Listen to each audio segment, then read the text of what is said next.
بسم اللہ الرحمن الرحیم الحمد للہ والصلاة والسلام علی رسول اللہ وعلی آلہ واصحابہ اجمعین اما بعد۔ ناظرین کرام، السلام علیکم ورحمۃ اللہ وبرکاتہ۔ منتخب احادیث کے عنوان سے اس پروگرام کے ہمراہ ہم آپ کی خدمت میں حاضر ہیں، اور اس سے قبل گزشتہ ملاقات کے موقع پر ہم نے پڑھی تھی اس سلسلے کی حدیث نمبر 1، کہ جس میں فرمایا رسول اللہ صلی اللہ علیہ وسلم نے انما الاعمال بالنیات وانما لکل امرئ ما نوی، یقیناً عملوں کا دار و مدار تو نیتوں پر ہے، اور یقیناً ہر ایک کے لیے وہی کچھ ہے کہ جس چیز کی اس نے نیت کی ہے۔ تو اس حدیث کی روشنی میں ہماری گفتگو جاری ہے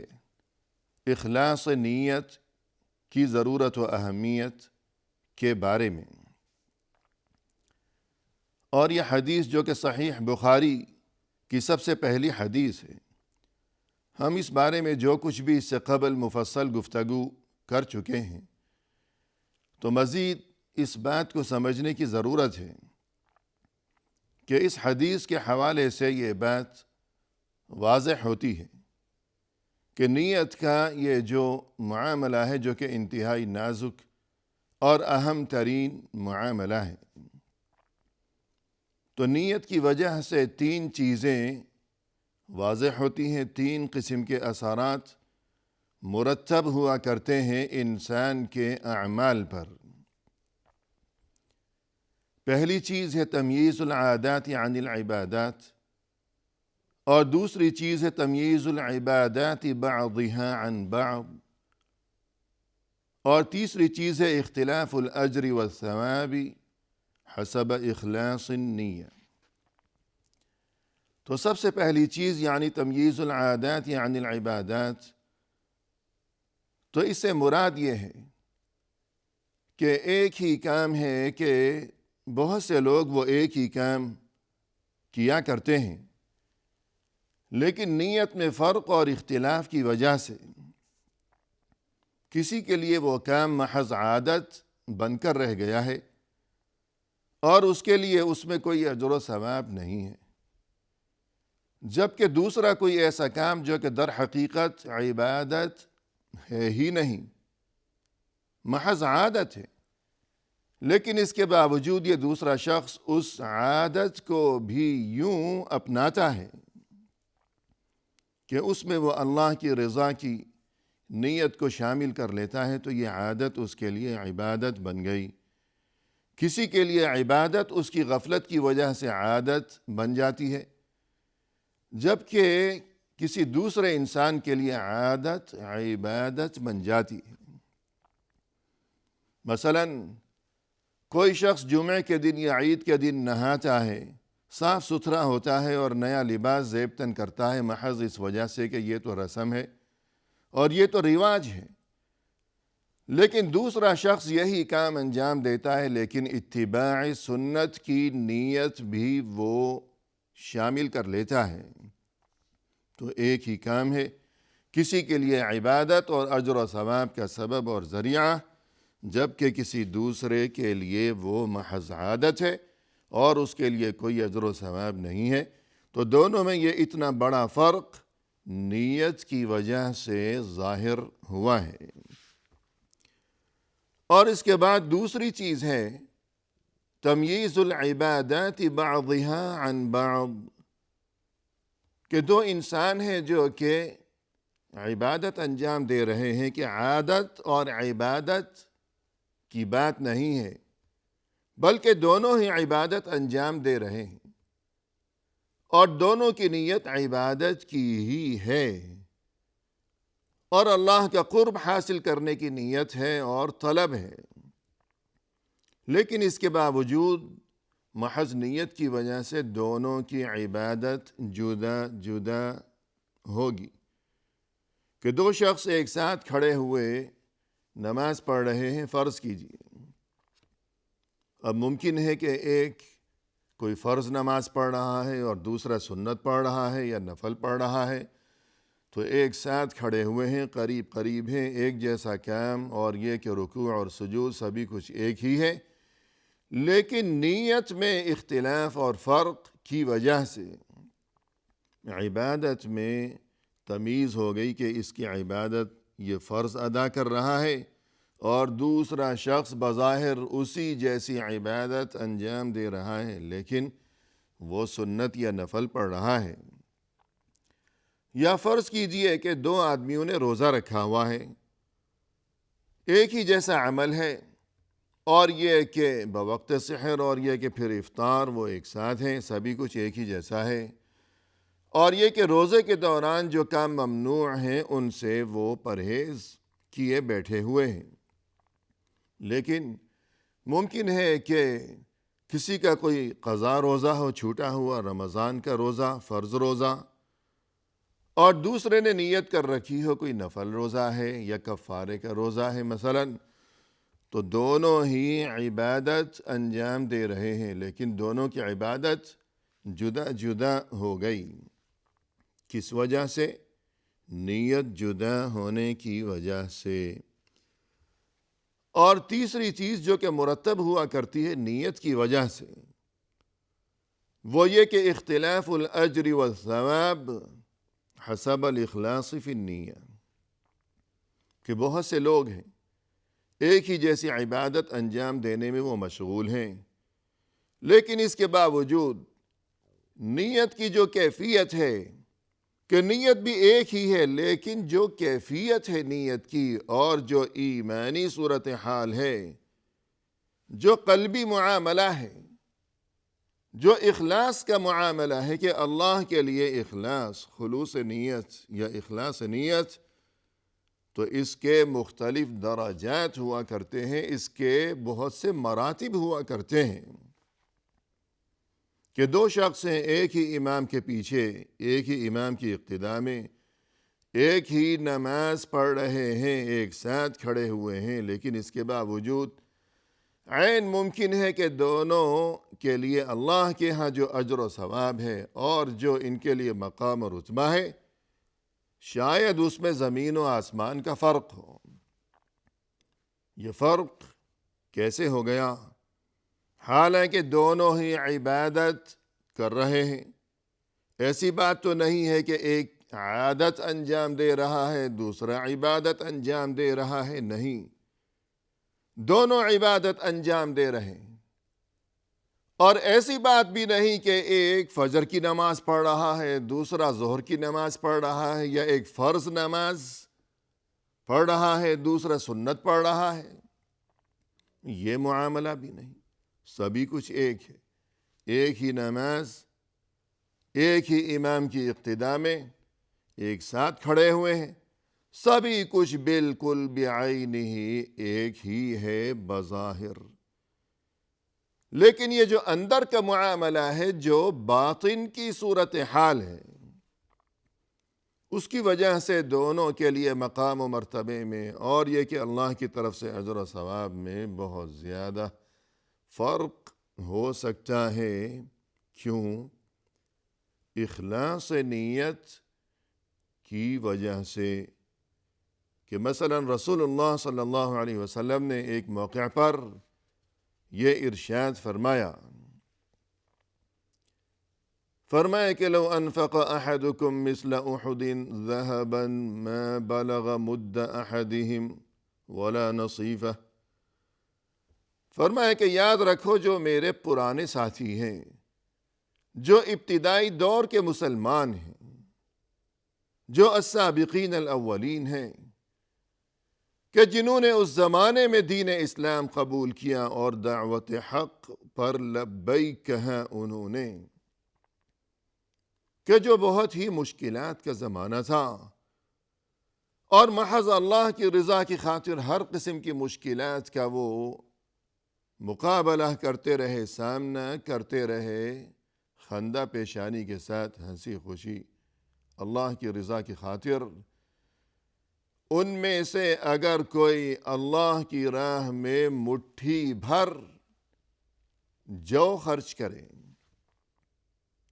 کہ مٹھی میں جو چیز اس زمانے میں ناپی جاتی تھی، کہ اس زمانے میں ترازو وغیرہ اور یہ جدید ایجادات، یہ پیمانے یہ نہیں تھے، تو کچھ چیزوں کو تولا جاتا تھا، کچھ چیزوں کی پیمائش کی جاتی تھی، اور غلہ اور اناج، یہ جو کھانے پینے کی اشیاء ہیں، اشیاء خورد و نوش، تو انہیں اکثر یوں مٹھی میں ان کی خرید و فروخت کی جاتی تھی کہ 1 مشت ہے، 2 مشت ہے، 3 مشت ہے۔ تو یوں جو لفظ استعمال فرمایا کہ مد، یعنی مشت میں جو چیز یوں مٹھی بھر کے دی جاتی تھی، تو اکثر وہ غلہ، اناج، کوئی کھانے پینے کا سامان ہی ہوا کرتا تھا، کہ مثلا جو ہے کہ اس زمانے میں عام طور پر لوگ جو کھایا کرتے تھے، جو کی روٹی۔ تو اس لیے یہی ترجمہ کیا جاتا ہے اردو میں ترجمے کے موقع پر اس حدیث کے تذکرے کے دوران۔ تو فرمایا کہ میرے وہ پرانے ساتھی، ان میں سے اگر کوئی مٹھی بھر جو اللہ کی راہ میں صدقہ کرے، اور تم جو کہ بعد کے دور کے مسلمان ہو، تم میں سے اگر کوئی احد پہاڑ کے برابر سونا اللہ کی راہ میں خرچ کرے، تب بھی وہ اس مقام کو، اس اجر و ثواب کو نہیں حاصل کر سکتا، اس رتبے تک نہیں پہنچ سکتا کہ جو مقام و مرتبہ ان کے لیے ہے، کہ جو میرے پرانے ساتھی ہیں۔ یعنی ہمیں یہ بات ناظرین کرام معلوم ہونی چاہیے کہ رسول اللہ صلی اللہ علیہ وسلم نے یہ بات جو ارشاد فرمائی کہ تم میں سے کوئی اگر احد پہاڑ کے برابر سونا خرچ کرے اللہ کی راہ میں، تو یہ بات رسول اللہ صلی اللہ علیہ وسلم نے اپنے سامنے اپنے صحابہ کرام کو ہی مخاطب کرتے ہوئے ارشاد فرمائی۔ تو بعد میں آنے والوں کا پھر کیا حال ہوگا، کیا معاملہ ہوگا؟ تو وہ صحابہ کرام، یعنی صحابہ کرام میں فرق مراتب ہے۔ سب سے بلند ترین مقام و رتبہ ان صحابہ کرام کا ہے کہ جو ہجرت سے قبل مکی دور میں مشرف باسلام ہوئے، اور پھر وہ حضرات جو کہ بدری ہیں، جنگ بدر کے موقع پر جو شریک ہوئے، اور وہ لوگ جو کہ رضوانی ہیں، جو کہ بیعت رضوان کے موقع پر شریک ہوئے، تو ان کا مقام و مرتبہ ان سے زیادہ ہے کہ جو اس موقع پر شریک نہیں ہوئے۔ اور یہ کہ جو فتح مکہ سے پہلے مسلمان ہوئے، ان کا مقام و مرتبہ زیادہ ہے، اور سب سے کم مقام و مرتبہ صحابہ کرام میں سے ان کا ہے کہ جو آخر فتح مکہ کے بعد مسلمان ہوئے۔ جیسا کہ قرآن کریم میں فرمایا، اللہ سبحانہ وتعالی نے فرمایا کہ لا يستوی منکم من انفق من قبل الفتح وقاتل اولئک اعظم درجة من الذین انفقوا من بعد وقاتلوا وکلا وعد اللہ الحسنى۔ تم میں سے جو فتح مکہ سے قبل مسلمان ہوئے اور اللہ کی راہ میں وہ جہاد کرتے رہے، اور تم میں سے وہ جو کہ فتح مکہ کے بعد مسلمان ہوئے، دونوں برابر نہیں ہو سکتے، دونوں کے مقام و مرتبے میں بہت فرق ہے۔ ہاں، البتہ یہ کہ آیت کے آخر میں اللہ کی طرف سے وہ صحابہ کرام جو کہ فتح مکہ کے بعد مسلمان ہوئے، اگرچہ انہیں یہ خبر دی گئی کہ تمہارا مقام و مرتبہ کم ہے، لیکن اس کے باوجود انہیں بھی اسی آیت میں اس عظیم ترین خوشخبری سے شاد کام کیا گیا کہ وَكُلًّا وَعَدَ اللَّهُ الْحُسْنَى، تم سبھی کے لیے اللہ کی طرف سے بڑی ہی خیر و خوبی کی خوشخبری ہے۔ اللہ کی طرف سے خوشخبری ان تمام صحابہ کرام کے لیے ہے، خواہ کوئی فتح مکہ سے قبل مسلمان ہوا ہو یا فتح مکہ کے بعد مسلمان ہوا ہو۔ اور یہاں یہ تذکرہ بھی ضروری ہے کہ تمام امت میں سے سبھی افراد، تمام مسلمانوں کی یہ اتنی بڑی جماعت، یہ تمام امت، امت میں کوئی کتنا ہی پہنچا ہوا بزرگ کیوں نہ ہو، بہت بڑا عالم و فاضل ہو، صالح ہو، نیک متقی پرہیزگار ہو اور بزرگ ہو، لیکن اس کے باوجود وہ کسی ادنی صحابی کے مقام و مرتبے تک نہیں پہنچ سکتا۔ یعنی صحابہ کرام کا مقام و مرتبہ اس قدر بلند ترین ہے۔ ہاں البتہ یہ کہ ان میں آپس میں فرق مراتب ہے، تو وہ حضرات جو کہ ابتدائی دور میں مسلمان ہوئے ان کا مقام و مرتبہ بہت بڑا ہوا ہے، جبکہ وہ حضرات جو کہ آخری دور میں مسلمان ہوئے ان کا مقام و مرتبہ کم ہے گزشتہ جو ابتدائی دور کے مسلمان تھے ان کے مقابلے میں۔ تو یہ صحابہ کرام جو کہ فتح مکہ کے بعد مسلمان ہوئے، انہیں مخاطب کرتے ہوئے رسول اللہ صلی اللہ علیہ وسلم نے یہ بات ارشاد فرمائی اور انہیں یہ تنبیہ فرمائی کہ خبردار، تم میں سے اگر کوئی اللہ کی راہ میں احد پہاڑ کے برابر سونا خرچ کرے گا تب بھی وہ اس مقام و مرتبے کو اور اس اجر و ثواب کو نہیں پا سکے گا کہ جو اجر و ثواب میرے ان ساتھیوں کے لیے ہے جو کہ پرانے دور کے مسلمان ہیں، کہ اگر ان میں سے کوئی محض مٹھی بھر جو اللہ کی راہ میں خرچ کرے تو اس کے لیے جو اجر و ثواب ہے۔ تو یہ فرق کہاں سے آیا کہ ایک طرف ہے احد پہاڑ کے برابر سونا اور دوسری جانب ہے محض مٹھی بھر جو؟ تو یہ اتنا بڑا فرق یہ اخلاص نیت کی وجہ سے آیا، ایمانی کیفیت کی وجہ سے آیا کہ ابتدائی دور کے جو مسلمان تھے ان کی ایمانی کیفیت یقیناً بہت ہی مختلف تھی باقی تمام مسلمانوں کے مقابلے میں۔ اسی طرح رسول اللہ صلی اللہ علیہ وسلم نے ایک موقع پر یہ ارشاد فرمایا کہ سبق درہم مئۃ الف درہم، کہ بعض اوقات ایسی کیفیت پیش آیا کرتی ہے کہ ایک درہم 1,00,000 درہم سے آگے بڑھ جایا کرتا ہے۔ ایک درہم کسی نے اللہ کی راہ میں خرچ کیا ہے، صدقہ کیا ہے، خیرات کیا ہے، اور دوسرے شخص نے 1,00,000 درہم اللہ کی راہ میں صدقہ و خیرات کیا ہے، لیکن عین ممکن ہے کہ جس نے صرف 1 درہم اللہ کی راہ میں صدقہ کیا ہے تو اس کے لیے اجر و ثواب اور اس کا جو مقام و مرتبہ ہے اللہ کے ہاں وہ بہت بڑھ کر ہو، بہت زیادہ ہو اس شخص کے مقابلے میں کہ جس نے 1,00,000 درہم خرچ کیا ہے۔ تو یہ فرق کیوں آیا؟ یہ نیت میں جو فرق ہے، جو اخلاص، جو ایمانی کیفیت ہے کہ شاید جس نے 1 درہم دیا ہے اس کی کل ملکیت صرف 2 درہم ہو، پھر بھی اس نے 1 درہم دے دیا اللہ کی راہ میں، یعنی آدھا مال دے دیا،